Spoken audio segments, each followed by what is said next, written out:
Welcome back to another video. This is part 2 of my Nulgath farming made easy, or easier, I should say. This is a second method. In my previous video, I covered the first method that I used when farming Nulgath stuff. Link to the first video is in the top right corner, also put in the description below or the pinned comment so you can check the first video if you haven't yet. So if you find this video helpful, do me a favor and tap that like button, smash the subscribe, and hit that notification if you want to stay up to date with all of my uploads.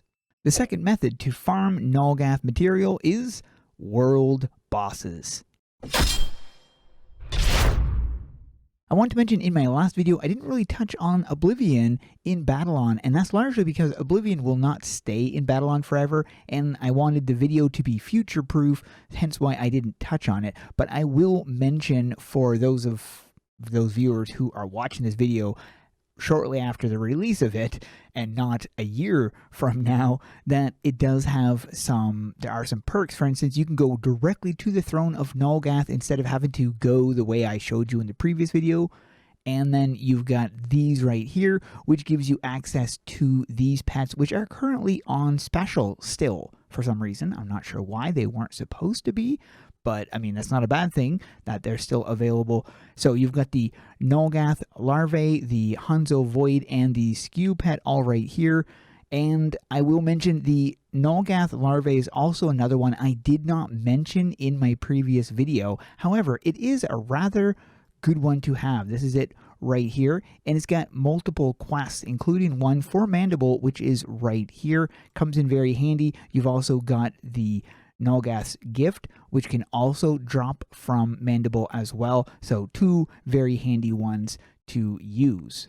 I also got confirmation from a player that in order to use the Crag in the cart, you need to own the entire collection. So I did want to mention that in this video. I also want to make a correction from my last video. I had told people to purchase the Oblivion Servant because it provides totems which are difficult to come by. While this is true, you don't use totems early on in the game. So for early Nulgath farming, it's actually a better option to go for Malachi, because Malachi gives you soul gems, which you would be using for purchasing the pets. And it's not super easy to get soul gems early on in Nulgath farming, so it might be recommended to go for Malachi first if you're going for these options. And then for your next one, it would be the Infernal Fiend would be my personal preference because it has a wide assortment of quests that you can do with following the Dread Fiend. Now you could either swap out and go for the Dread Fiend first and then the Infernal.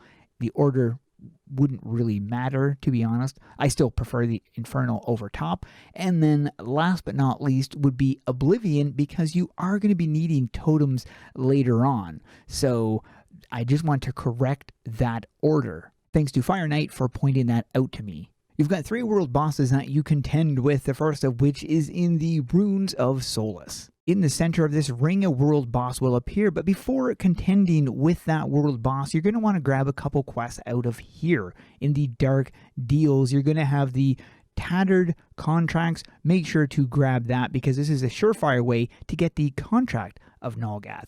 Another one is this one right here, the Tattered Contract of Nulgath. And you're going to be grabbing this, which will be giving you these items as well as the Tattered Contract of Nulgath, which is then used in this. So you've got those 2 ones that you're going to be grabbing. Head up the ramp right here, and you're going to be going to the, there we go. Right to the Wastelands. I'm also going to point out, do not go to the world areas and then go down to Wastelands, because if you do, it takes you to the beginning of the map. Do not do that, because then you got to run all the way to the portal. So if you want to get a fast way to get to the location I'm at, which is right here, you're going to want to interact with the Runes of Solace, go there, and then do the Wasteland thing. Right here, you have 2 things you're going to be grabbing the quest from. This is Thok, and you're going to be grabbing the Void thing right here. This is going to be giving you these items. You've also got these ones right here, so you might as well grab them because you'll probably turn those in. This one, well, you don't really need that. Well, I guess you could take it, I suppose. And then the next one is the one from surf now, and you're going to have the other world boss thing, which is right here. So grab that because it's largely just XP. Even if you don't need the Phoenix runes, grab it anyways because it just comes in handy. But you're going to have these ones right here. The major rune, make sure to grab that. You're getting Abaddon's rune for doing that. Even if you don't need it, do it anyways because you're getting XP and gold. So it's another thing. Grab all of those because once you get 2 of the miners, you can turn it in and get another big one. The second world boss, which is a void, will spawn right here. And then you've got a third world boss, which is a big dragon, which spawns randomly on the map. These world bosses take an hour to spawn back, which is rather sucky because then you gotta just stand around waiting for the world boss to spawn back, or try your luck by jumping to a different instance or a different server, hoping that the world boss is there. But that's why I don't like world bosses. However, the AE Federation has made it bearable. Once you join the Discord server, link is in the description below, you are going to find the Get Roles channel. And in here, you're going to find 2 roles that are very, very handy.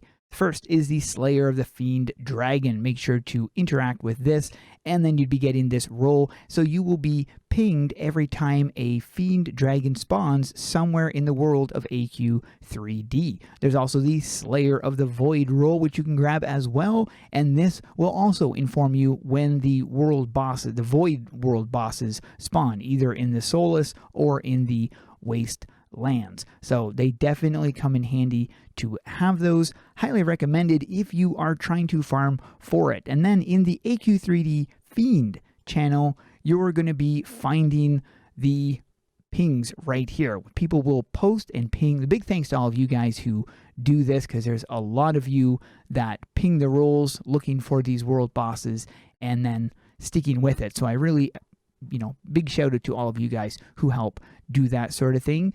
And you'll see right here, they mention the summon code, so you can jump to their summon code, what server they're on, and then when they're finished, they post done, or they slash it out to let you know that it is dead or no longer available. I'll also mention that quests like these ones right here can also be completed when fighting world bosses. So these are things that you can infinitely turn in upon obtaining. Of course, keep in mind that these do not drop very often. So there's 2 farming methods mentioned for Nulgath farming, the first being Mandible and the second being world bosses. I'm going to work on another video involving the Chamber of Suffering thanks to a tip from Onyx in my YouTube comments on my previous video. If you guys have other methods of farming Nulgath items, let me know in the comments below. Hopefully this makes the Nulgath farming a little bit more easier for you guys who are first getting introduced into it. Big shout out to everybody who's been working together to farm Nulgath stuff.